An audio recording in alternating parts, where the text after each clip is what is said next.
जय हिंद दोस्तों, मेरा नाम हामिद हुसैन है। मेरा YouTube channel Hamid sir Kanpur, जिसमें आपका स्वागत है। दोस्तों, हमने मौलिक अधिकार के 5 पार्ट्स, जो उसके 5 भाग हैं, उसको मैंने आपको बता दिए हैं। आज मैं आपको मौलिक अधिकार का 6वां भाग बताऊंगा, जो संवैधानिक उपचारों का अधिकार बताता है। संवैधानिक उपचार है क्या? जो अनुच्छेद 32 से लेकर अनुच्छेद 35 तक का इसका वर्णन किया गया है। मतलब इसमें जो है अनुच्छेद 32, अनुच्छेद 33, अनुच्छेद 34 और अनुच्छेद 35 तक का, मतलब 4 अनुच्छेद इसके बारे में वर्णित करते हैं। जिनमें से पहला अनुच्छेद, अनुच्छेद 32 जो है, वो एक मौलिक अधिकार है जो भारत के प्रत्येक नागरिक को संविधान द्वारा मान्यता प्राप्त अन्य मौलिक अधिकारों को लागू कराने के लिए सर्वोच्च न्यायालय के समक्ष याचिका दायर करने का अधिकार देता है। मतलब हम जब भी किसी मौलिक अधिकार के कोई प्रॉब्लम हो जाए, तो प्रत्येक नागरिक को ये अधिकार है कि वो अपने मौलिक अधिकार को, हनन को बचाने के लिए वो जो है सर्वोच्च न्यायालय में अपनी याचिका दायर कर सकता है। और अनुच्छेद 33 में क्या वर्णन किया गया है? अनुच्छेद 33 में बताया है सशस्त्र बलों, पुलिस बलों आदि सदस्यों के मौलिक अधिकारों के प्रबंधन, मतलब उसका प्रतिबंध किया गया है। और अनुच्छेद 34 में किसी सरकारी कर्मचारी या अन्य व्यक्ति को किसी क्षेत्र में मार्शल लॉ के दौरान किसी कृत्य में हेतु, मतलब कोई कार्य किया गया उसके हेतु क्षतिपूर्ति मतलब देना होता है। जो भी उसमें क्षतिपूर्ति होगी उसको उसका भुगतान करना होगा, उसे क्षतिपूर्ति जिस तरह की होगी उसे वापस करना होगा। और अनुच्छेद 35 में यह बताता है कि अनुच्छेद ये केवल संसद के लिए होता है। मतलब ये संसद को सिर्फ एक विशेष मौलिक अधिकारों के लिए, उनको मौलिक अधिकारों को प्रभाव में लाने के लिए संसद को ये कानून बनाने के लिए शक्ति प्रदान करता है। मतलब कोई भी विशेष मौलिक अधिकारों को प्रभाव में लाने के लिए, ये उसे शक्ति प्रदान करने के लिए ये संसद को ये अधिकार दिए गए हैं। तो इस तरह ओरल ना बताकर मैं आपको लिखित में बताऊंगा। मैंने इसके बारे में वर्णन इसलिए किया कि कुछ आपको ओरल भी सुने और लिखित में भी देखें। अनुच्छेद 32 में बताया ये एक मौलिक अधिकार है जो भारत के प्रत्येक नागरिक को संविधान द्वारा मान्यता प्राप्त मौलिक अधिकारों को लागू करने के लिए सर्वोच्च न्यायालय के समक्ष याचिका दायर करने का अधिकार देता है।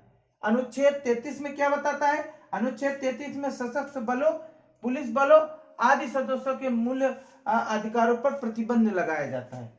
और अनुच्छेद 34 में किसी सरकारी कर्मचारी या अन्य व्यक्ति को किसी क्षेत्र में मार्शल लॉ के दौरान किसी कृत्य के लिए क्षतिपूर्ति देना होता है। ये तो हमारे अनुच्छेद 34 हो गए। अब मैं एक अनुच्छेद बचा, अनुच्छेद 25, मैं उसको बताना चाह रहा हूं।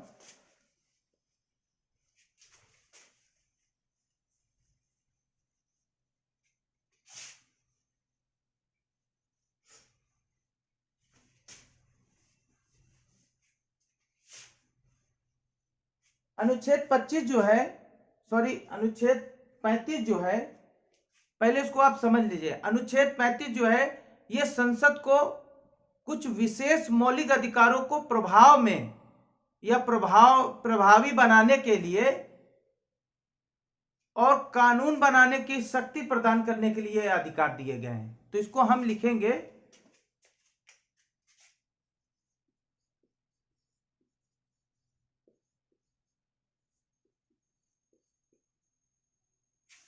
अनुच्छेद 35 में बताया गया है ये अनुच्छेद केवल संसद को विशेष मौलिक अधिकार है। यह अनुच्छेद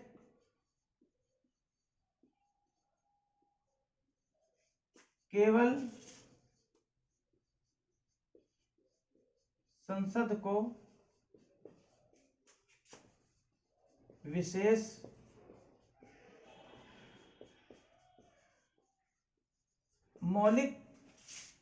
विशेष मौलिक अधिकारों को प्रभाव में लाने के लिए,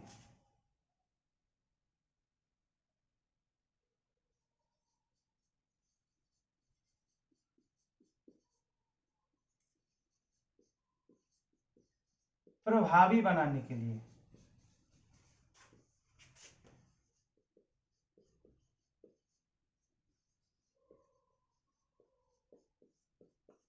प्रभावी बनाने के लिए कानून बनाने की शक्ति प्रदान, मतलब कानून, मतलब संसद को ये अधिकार इसलिए दिए गए हैं क्योंकि वो प्रभाव, इसके मौलिक अधिकार, कुछ कुछ विशेष मौलिक अधिकार को प्रभावी बनाने के लिए कानून बनाने की शक्ति प्रदान करता है।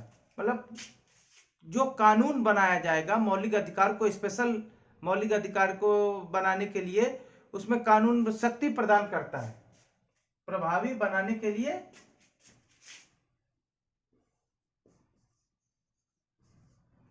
शक्ति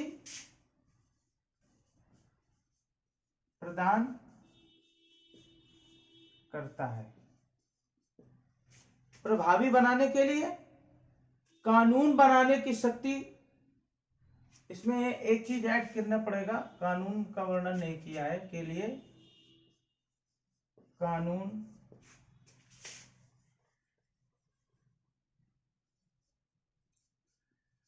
बनाने की शक्ति प्रदान करता है। मतलब यह अनुच्छेद केवल संसद को विशेष मौलिक अधिकारों को प्रभावी बनाने के लिए, मतलब जो विशेष मौलिक अधिकार हैं उसको प्रभावी बनाने के लिए कानून बनाने की शक्ति प्रदान करता है। मतलब जो भी विशेष स्पेशल जो मौलिक अधिकार है, फंडामेंटल राइट है, उसको शक्ति प्रदान करने के लिए, उसको कानून में ताकत देने के लिए ये अधिकार सिर्फ संसद को प्रदान किए गए हैं, जो अनुच्छेद 35 में इसका वर्णन किया गया है, जिसमें हमने 32, 33, 34 और 35 का वर्णन किया है। इसको मैं लिखित में बता रहा हूं, अभी इसके बारे में अलग से एक्सप्लेनेशन करूंगा, लेकिन अभी मैं सिर्फ अनुच्छेद 1 से लेकर अनुच्छेद 395/470 में एक एक अनुच्छेद आपको लिखवाऊंगा, फिर एक एक अनुच्छेद का वर्णन करूंगा, एक एक भाग बताऊंगा और आपको एक एक अनुसूचियां बताऊंगा, उसका वर्णन बताऊंगा। तो मैंने इसको लिखित में इसलिए बताया क्योंकि आप इसको कॉपी भी करते जाएं और समझते भी जाएं, क्योंकि कॉपी इसलिए पहले मैं ब्लैक बोर्ड में इसलिए लिख देता हूं क्योंकि ज़्यादा वीडियो लंबा ना हो, तो उसी चीज़ को मैं आराम से बता भी सकूं। लिखने में टाइम वेस्ट भी होता है, इसलिए मैं लिखते भी जा रहा हूं। कुछ चीज़ें इसमें ऐड करनी थी, इसलिए मैंने इसको बाद में लिख दिया, लेकिन इसको आप अच्छे से समझिए, अच्छे से पढ़िए, और अगर किसी तरह की कोई दिक्कत आती है तो कमेंट बॉक्स में ज़रूर लिखें। लेकिन उससे पहले आप हमारे चैनल को सब्सक्राइब जरूर करें, जिससे ज़्यादा से ज़्यादा लोगों तक हमारा ये वीडियो पहुँचे और आसानी से सब आसानी से पढ़ सकें। जय हिंद।